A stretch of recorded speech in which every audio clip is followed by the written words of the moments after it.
Greetings, everybody. My name is Jimmy Warren, and I'm here with ArkanTalk, presented by the Arkansas Times. This week, we have Attorney Kandi Hughes, who's going to speak with us about NPHC sororities, her time at Duke University, and what it means to leave a lasting impact in the state of Arkansas.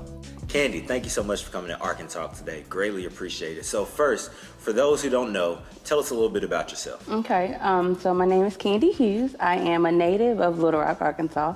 I graduated from Duke University.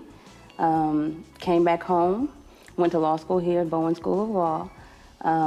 It was very important for me to come back home. I was a part of Arkansas Commitment, and one of the tenets of that program was to make sure that students went away to college, liberal arts college, but to come back and bring their knowledge, skills, abilities back to our home state and to our home city, and so I did that.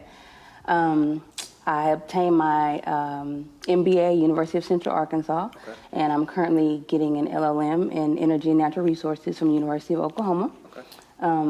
Suffice it to say, I'm a lawyer. I work at Southwest Power Pool.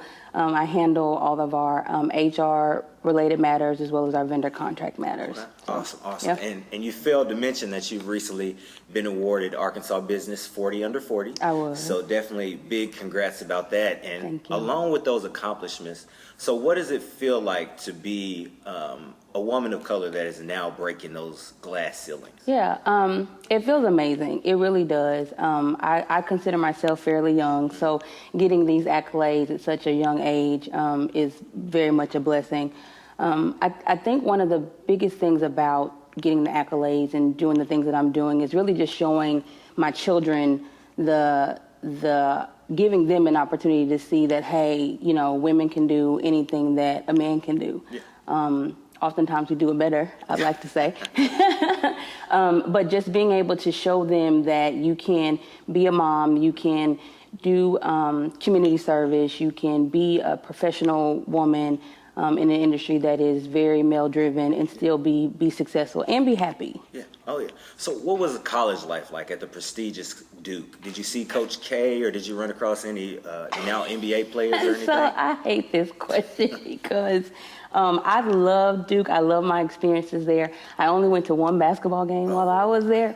I'm fairly short, and so the court it's set up very weird, I think, for us shorties, and so you have to stand up the entire time. So I only went to one game, but I watched a lot of the games in our in the student center. But it was an amazing opportunity. I actually had a counselor who kind of discouraged me from applying to Duke, and so it was very important once I got in that I took advantage of every opportunity that I had there. And so before I actually went, about 2 weeks before classes started my freshman year, I was a part of an organization called Project Build, where we went and we did community service projects throughout the Durham community, which helped me learn more about the community that I was going to be living in for my time there at Duke, and helped solidify some very important relationships that I still have to this day with those classmates. And so, but I mean, the campus is beautiful. It's amazing. I go back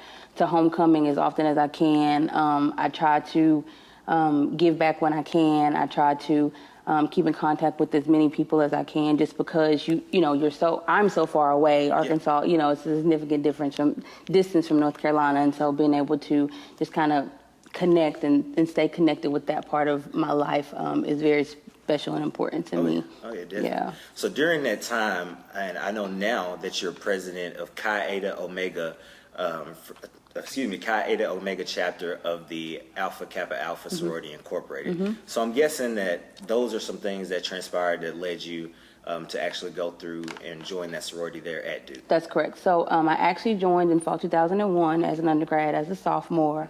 And that, again, organizations, fraternities and sororities, we all, we're different, but our general baseline is, service and building brotherhood and sisterhood amongst our members. And so me doing Project Build kind of led me into wanting to do more and wanting to join, AKA my mother is a member of the organization as well, and so are so many of my family members. But being able to, step into an organization that really does embody service to all mankind, it really helped me grow, and it really was my default for all things leadership. for African American sororities and fraternities, it's not just something that we do on the college level. We do continue that on into our alumni or graduate level organizations. And so my chapter is a graduate chapter here who really does take being trendsetters, being leaders in our community very, very seriously.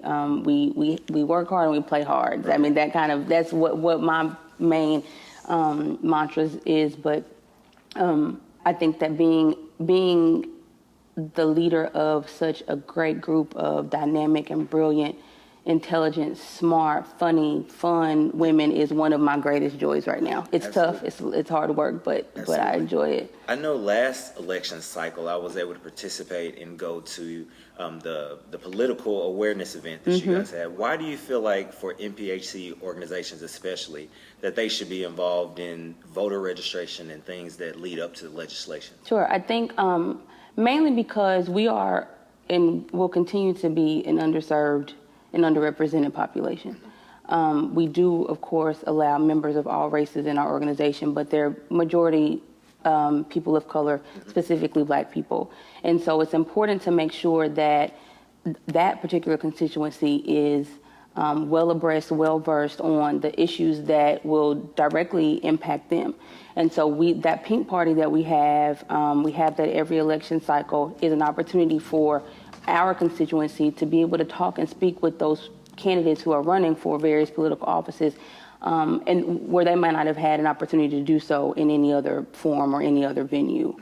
Absolutely, absolutely. So I know I read your bio, and one of the biggest highlights on there is the title of mother. Yep. What is that like being so busy? How do you balance work, community service, hobbies, and then ultimately your greatest calling that you have of being a mother? Yeah, it's tough. I'm not even going to sugarcoat it. It's tough. There are days where I can't do everything that I want to do with my kids. I can't always be at the things that they want me to be at. They are just as involved and have their own little schedules and extracurricular activities as I do.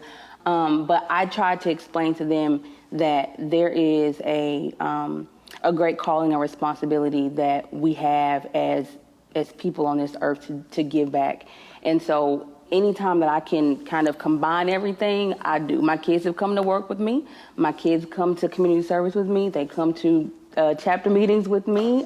They know and see their mom out here working and doing things that I think hopefully that they will want to do when they get older as well. So, and there are times where I have to put sorority stuff aside. There are times where work gets put aside for my kids because again, they are my biggest and greatest priority right now. Yeah. Well, we already see you as a trailblazer. You've worked on the college campus and now you're doing energy law, but 50 years from now, 100 years from now, what do you want that legacy that Kandi Hughes left to be? Honestly, I'm not a big fan of that question either. I love you, Jimmy. Right now, I am really just trying to make the people who have poured into me proud. My grandparents, my parents, my kids, sorority sisters, everyone who has ever given me a shot, given me an opportunity, anybody who's ever believed in me, I am trying to do the things that I think will make them proud of me. And that is what's giving me a lot of joy right now. Yeah. And just to give you a kudos, I'm sure that they're extremely proud, as everybody here is proud of the work that you do. Thank you for taking time out to speak with us today. Everybody, Kandi Hughes, you can check her out on social media. We'll drop the links there in the bio, and we'll see you guys in 2 weeks.